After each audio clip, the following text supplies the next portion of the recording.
A single pound of vanilla now costs more than silver, triggering armed robberies, mob lynchings, and a $3.4 billion shadow economy. In Madagascar, farmers sleep in their fields with machetes, ready to defend their crops from thieves who raid under the cover of darkness. When suspected thieves are caught, justice is swift and brutal. This innocent-looking pod has created more millionaires and more murders than any spice in history. Behind vanilla's plain reputation lies a 500-year story of conquest, exploitation, and modern criminal empires, all for the flavor in your ice cream. Do you know what really happens before vanilla reaches your kitchen? Vanilla might be synonymous with plain and boring, but there's nothing plain about the blood-soaked journey these pods take from remote plantations to your desserts. This flavor that sweetens everything from ice cream to coffee has a dark side most people never see. One filled with colonial exploitation, organized crime, and farmers literally dying to protect their crops. Let's explore how this unassuming spice became one of the most dangerous commodities on Earth. The story of vanilla begins not with ice cream or cookies, but with conquest. Before Europeans ever tasted its delicate flavor, the Totonac people of Mexico had been cultivating vanilla for centuries. They considered it sacred, a gift from the gods themselves. When the Aztecs conquered the Totonacs in the 15th century, they demanded vanilla as tribute, creating the first vanilla trade network. But it was the arrival of Spanish conquistadors that would forever change vanilla's destiny. In 1519,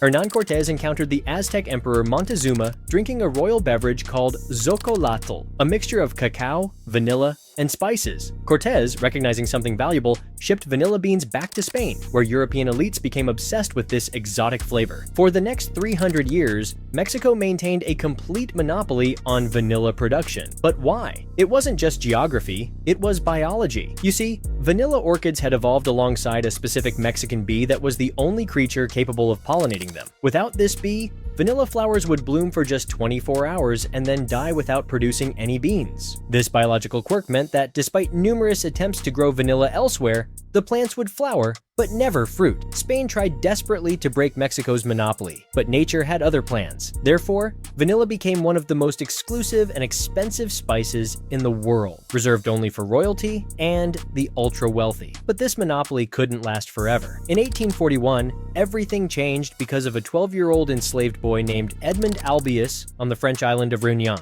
Using a thin bamboo stick and his thumb, Albius discovered how to hand-pollinate vanilla orchids, mimicking the work of the Mexican bee. This simple technique, still used today, broke Mexico's 300-year monopoly overnight. The French quickly established vanilla plantations across their colonies, particularly in Madagascar, which would eventually become the world's leading producer. But this colonial expansion came at a terrible price for local populations, who were forced to work on plantations under brutal conditions. The vanilla trade was built on exploitation from the beginning, but the worst was yet to come. Fast forward to the present day, and Madagascar now produces about 80% of the world's vanilla. The island's northeastern region, particularly around Sava, has become known as Vanilla Country, and it's as dangerous as any gold rush frontier. Why? Because vanilla has become absurdly valuable. In 2018, prices peaked at an astonishing $600 per kilogram, which, depending on the day, can be more expensive than silver. A single vanilla pod in your kitchen might be worth $5. Now,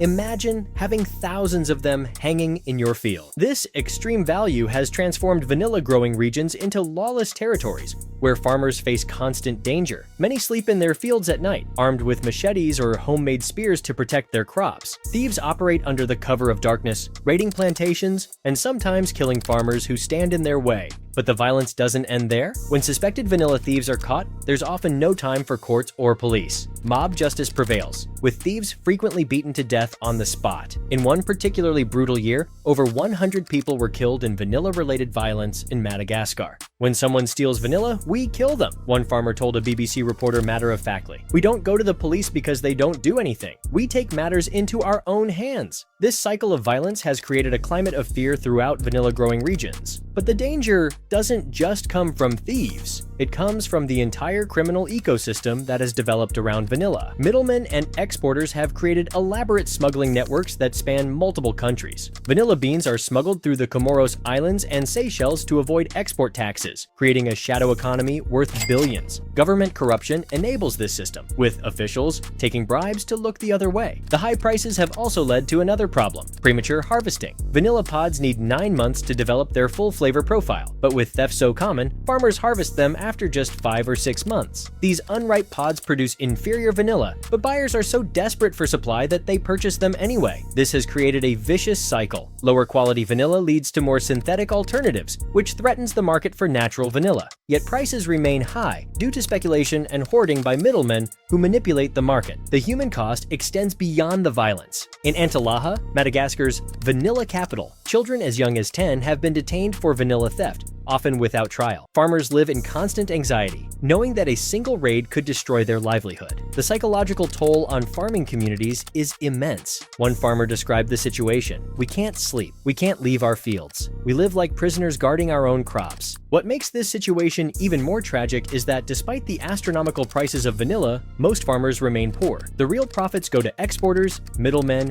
and international corporations. A farmer might get $50 for beans that will eventually retail for hundreds or thousands of dollars. Climate change threatens to make this situation even worse. Increasingly frequent cyclones in Madagascar destroy vanilla crops, creating supply shortages that drive prices even higher and intensify the cycle of violence. The vanilla in your ice cream, cookies, and coffee has likely passed through this shadow economy of violence and exploitation. Each pod represents not just a flavor, but a global system of inequality that continues to this day. Some companies have attempted to create more ethical supply chains through fair trade certification, but these efforts face enormous challenges in regions where corruption is endemic and violence is normalized. Blockchain tracking systems offer some hope for transparency, but technology alone can't solve deeply rooted social and economic problems. The next time you taste vanilla, remember that its journey to your kitchen likely involved farmers sleeping with weapons, middlemen smuggling beans across borders, and a shadow economy worth billions. This innocent-looking pod carries with it 500 years of colonial history and modern criminal enterprise, all for the flavor we ironically call